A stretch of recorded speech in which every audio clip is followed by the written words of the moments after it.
So, hello YouTube, welcome back to a new video. I know I haven't uploaded in a very long time, and one of the main reasons why I didn't upload is because I didn't really have much ideas or anything to talk about, and quite a big part of it was also laziness. I didn't really want to. There was no reason for me to upload, and I wasted quite a lot of time. But anyway, the reason why I'm uploading my first video today, in 2026, is because I was, as usual, scrolling on TikTok and a video popped up. Pretty much Kai Cenat reading a book or like documenting his, I don't know how long it is, 30 days, something like that, but him basically improving his knowledge, articulation, that's what he called it. And he basically, on his secret channel, was uploading every single day of him reading a book for 10, 15, 20, 30 minutes. And I was like, fuck, he's done so well in life. He's young, he's successful, he's got a bunch of money, fame, whatnot, yet he's still, giving up so much time to, making a new YouTube channel, reading a book, dedicating his time to, gain more knowledge, while I'm here thinking that, I don't really think I'm smart, but, even the most successful people, when you think, damn, for me, I've always had this, it always used to piss me off because I never really thought I'm a good speaker, right? My friends, they speak, it makes sense, certain people, when I look, for example, I'm going to say one, Iman Gadju, or just in general, people day to day, right? They speak, it sounds so smooth, they say words that I don't even know what they mean. And I'm like, fuck, am I really that stupid? Why are people so good at speaking? They speak, they describe things, it's so you know what I mean? And I'm here, I feel like I speak like a 12-year-old, nothing, basic words, and it really pissed me off. And I used to always wonder, why am I such bad speaker, or why do I not speak well? And one of my biggest reasons was because I don't read the books enough. And I for those of you that know, I have Tourette's, and for me, it's not really easy reading a book. I struggle quite a bit, and you guys might see it today in the video. And it never really, I never really enjoyed reading because of that, and I hate it because, sometimes when I do read, I do enjoy it, but because of my Tourette's, it makes it so much more difficult. And another reason why I didn't really think, I'm a good speaker is because many people are good at remembering words, and obviously they use them after in sentences and stuff. For me, because I take quite a bit, I focus quite a lot. For example, let's say we're speaking and you might say a word that I might like. During that time, I might tick or something, right? I might shake, and I might focus on controlling myself and not letting them out. And in that period of time, I might have forgotten the word or disturbed myself and kind of distracted myself from focusing on, maybe learning a new word or something like that, if anything, remembering stuff, pretty much anything that happened during the day.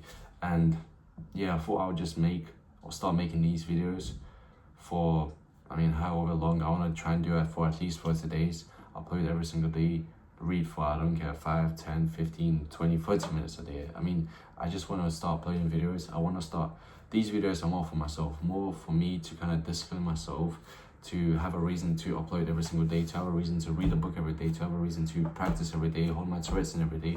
Because, day to day, it's, you slack off, right? You let yourself off. You sometimes, when no one kind of, right now, I'm going to start uploading, I know that, okay, cool, tomorrow I do have to upload a video. I might have to, kind of manage my time a little bit to upload a video, to read a book. And, when you have nothing to kind of, again, I'm not going to probably edit the video, so I might stop a few times to think of a word. Try and pretty much, have anyone, for example, I don't know, your parents watching over you and making sure that you do your homework, read a book. It's easy when you have no one to watch over you or have that discipline to do stuff that you don't really enjoy, reading a book, doing homework, going to the gym. And yeah, I thought I'll just start uploading, and this is more for myself. If you obviously watch this video, thank you very much. I really appreciate it. But yeah, I'm doing these videos mostly for myself. And yeah, so I'm gonna start a timer. I've got a 15-minute timer right here. I've read this page already kind of, but I've never stopped reading and I pretty much forgot everything. So yeah, this book is The 4-Hour Work Week by Timothy Ferriss. So yeah, I've watched a few videos of this. He's a fitness guy, I forgot what his name is. Yeah, basically he talked about this book and how it changed his life. So I was like, okay, I might give it a go.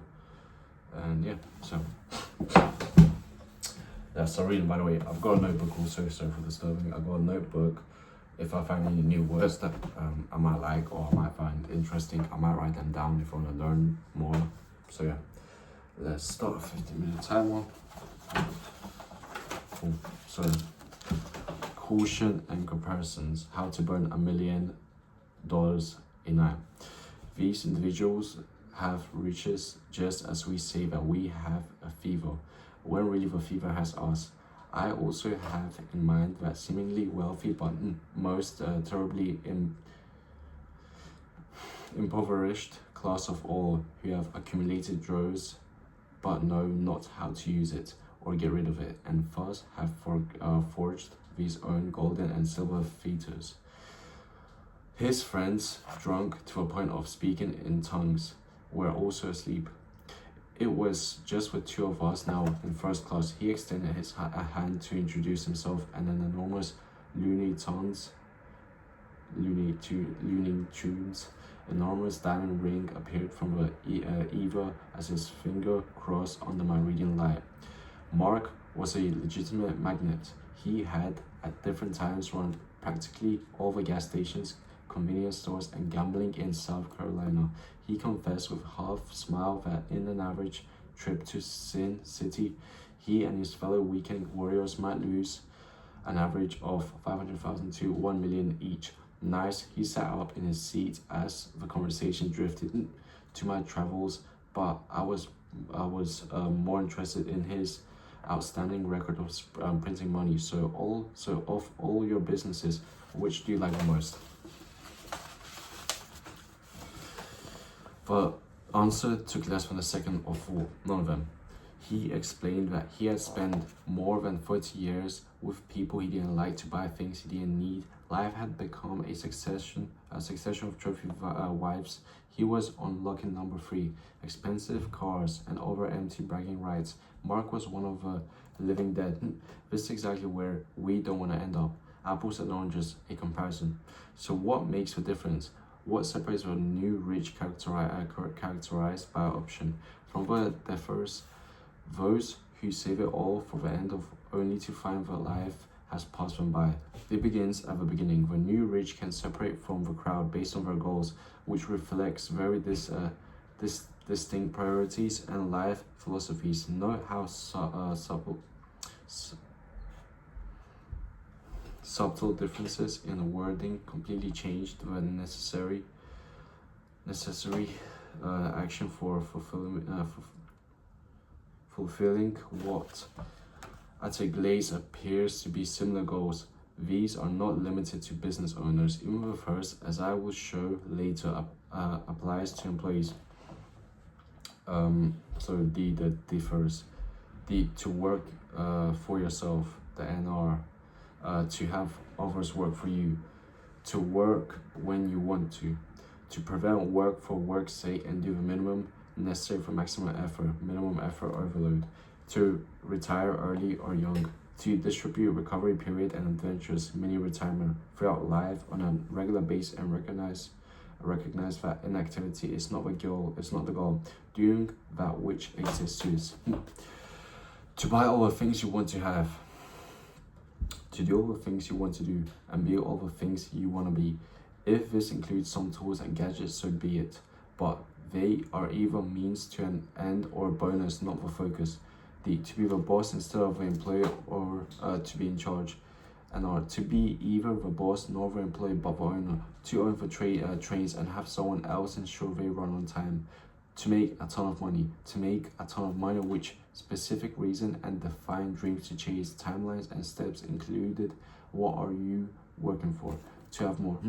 To have more quality and less clutter. To have huge financial reserves. Have recognized that most material wants are justifications for spending time on the things that don't really matter, including buying things and preparing to buy things. You spend 2 weeks negotiating your new Infinite with dealership and got $10,000 off. That's great. Does your life have a purpose? Are you contributing anything useful to this to this world, or just shuffling papers, banging on keyboards, and coming home to drunken existence on the weekend to reach a big payoff? Whether IPO, acquisitions, retirements, or over pot of gold. To think big, but ensure payday come every day. Cash flow first, big payday second. To have freedom from doing that which you dislike. To have freedom from doing that which you dislike, but also the freedom and resolve to pursue your dream without reverting.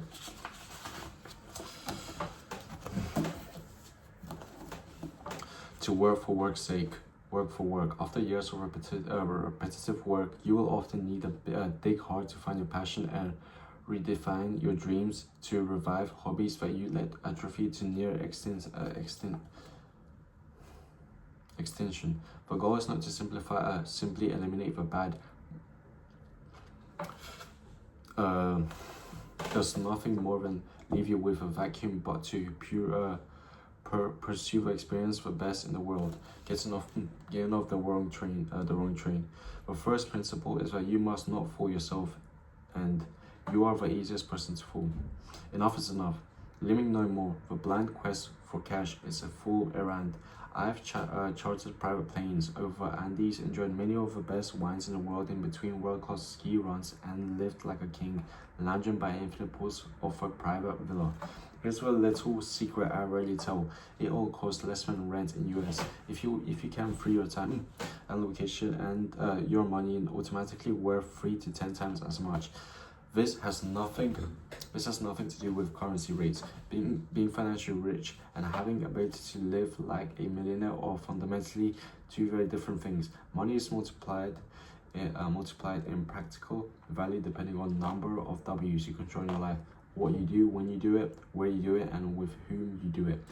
I call this freedom multiplier. Using this as our criterion for 18 hours per week, 500,000 per year investment bankers, less power than an employed NR who works 1/4 of the hours for $40,000 but has complete freedom of when, where, and how to live. Former $500,000 may be worth less than $40,000, and the latter's $40,000 worth more than $500,000. When we run the numbers and look at the lifestyle output and their money options, the ability to choose is real power. This book is all about how to see and create those options with the least effort and cost. It just so happens, paradoxically, that you can make more money, a lot more money, by doing half of what you are doing now. So who are the NR? The employee who rearranges his schedule and negotiation to remote work agreement to achieve 90% of the results in 1/10 of the time, which frees him to practice cross-country skiing and take road trips with his family and 2 times per month. The business owner who eliminates the least profitable customers and projects, outsource all operations entirely, and travel the world collecting rare documents, all while working remotely on the website to showcase her own illustration work. The student who elects to risk it all, which is nothing, to establish an online video rental service that delivers $5,000 per month in income from a small niche of Blu-ray affiliate.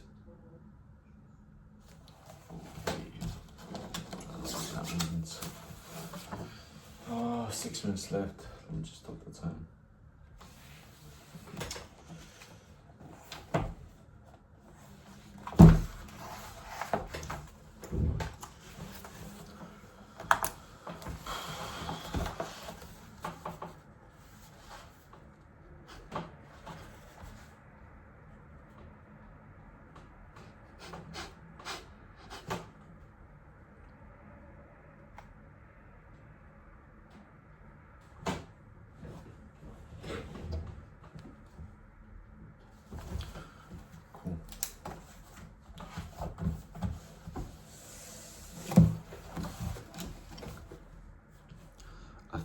can't even say that word. Aficionates. I heard it, but I don't really. I guess I know what it means. I'll also search up. A 3-hour per week side project that allows him to work full time as an animal rights lobbyist. The options are limitless, but each path begins with the same first step: replacement assumptions. To join the movement, you will need to learn new lexicons. Another word, lexicon.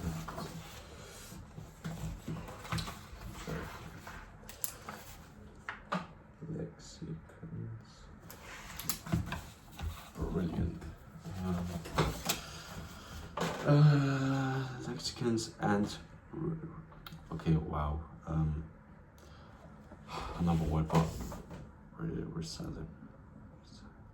recalibrate directions. Use a compass for a usual word, from inverting responsibility to jettisoning. That's gonna take some time. The shit when you don't know so many words, because then you just have to stop every second just to write down. It's gonna take a double the amount of time. Anyway, I think I've heard this one as well, but I'm not 100% sure what it means. But let's write down and not to. Anyway, finding this left and jettisoning the entire concept of success, we need to change the rules. New player for a new game, global and unrestricted. Civilizations had too many rules for me, so I did my best to rewrite them. As he rotated 360 degrees through the air, the deafening noise turned to silence. Dale Begg Smith executed the backflip perfectly. Skis crossed in an X over his head and landing in the record book as he slid across the finish. It was February 16, 2006. He was now a mogul skiing gold medalist and turning Winter Olympics. Unlike other full-time athletes, he will never have to return to a dead-end job after his moment of glory. Nor will he have to look back at this day as the climax of his only passion. After all, he was only 21 years old and drove a black Lamborghini, born a Canadian and something of a late bloomer. Dale found his calling an internet-based IT company at the age of 13. Fortunately, he had a more experienced mentor and partner to guide him. His 15-year-old brother Jason created to fund their dreams of standing atop of Olympic podium. It would only 2 years later become the third largest company of its kind in the world. While their teammates were hitting the slopes for an extra session, he was often buying a sack for clients in Tokyo. In a world of work harder, not smarter, it came to pass that his coaches thought he was spending too much time on his business and not enough time in training, despite his results. Rather than choose between his business or his dream, Dale chose to move laterally with both, from either or nor or both, and he wasn't spending too much time on his business, and his brother was spending too much time with Canucks. In 2002, they moved to the ski capital of the world, Australia, where the team was smaller, more flexible, and coaches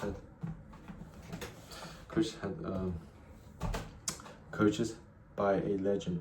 3 short years later, he received a citizenship, went head-to-head against former teammate, and became the third Aussie in history to win winter gold in the land of Wallabies. Okay, well, Wallabies. I'll come back to that one. Wallabies and Big Surf. Dale has since gone postal, literally right next to Elvis Presley commemorate edition. You can buy stamps with his face on them. Fame has its perks, as does looking outside for choice presents to you. There are always other options. Once you say you're going to settle for second, that's what happens to you in life.